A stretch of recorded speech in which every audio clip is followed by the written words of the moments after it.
Cup முக்கியம் பிகிலு என்று சொல்லுவாங்க. அந்த பிகிலுக்கே விசில் சின்னம் கிடைச்சிருக்கு. யாதுமூரே யாவரும் கேளீர், அருவாகி கருவாகி உலகின் முதன் மொழியாகிய உறவாகிய தமிழ் பேசக்கூடிய தாவேக்காவில் இணைந்து செயற்படக்கூடிய அனைத்து நபர்களுக்கும், விஜயண்ணாக்கு ஆதரவு கொடுக்கக்கூடிய அனைவருக்கும் இனிமையான ஒரு வணக்கத்தை நான் தெரிவிச்சு கொண்டு, அன்பான உறவுகளை நல்லா ஜோதிச்சு பாருங்க. விசில் சின்னம் மிகவும் ஒரு முக்கியமான சின்னம். ஒரு வீதியில ஒரு போலீஸ் நபர் நம்மளை விசில் அடிச்சு நிப்பாட்டுவாரு.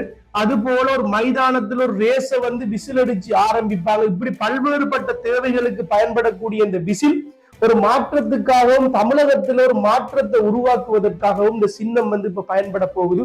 ஆகவே அன்பான உறவுகள், நீங்களும் இந்த விசில் சின்னம் எப்படி இருக்கு என்று கமெண்ட்ஸ் பண்ணுங்க. அதோட உங்களுக்கு தாவேக்காவுல ஆதரவு இருக்கா, விஜயண்ணாக்கு நீங்க போட் பண்ணுவீங்களா என்றதையும் கீழே கமெண்ட்ஸ் பண்ணுங்க. அதோட உங்களுக்கு பிடிக்காத நபர்கள், விஜயண்ணாவை பிடிக்காத நபர்களாக இருந்தா ஏன் பிடிக்கல, என்ன காரணம் என்றதையும் கீழே நீங்க கமெண்ட்ஸ் பண்ணுங்க. வீழ்வது நாமாயினும் வாழ்வே தமிழாகட்டும். கட்டாயம் தாவேக்கா ஒரு மாற்றத்தை கொடுக்கும் என்று நான் என்றேன். ஆகவே நன்றி.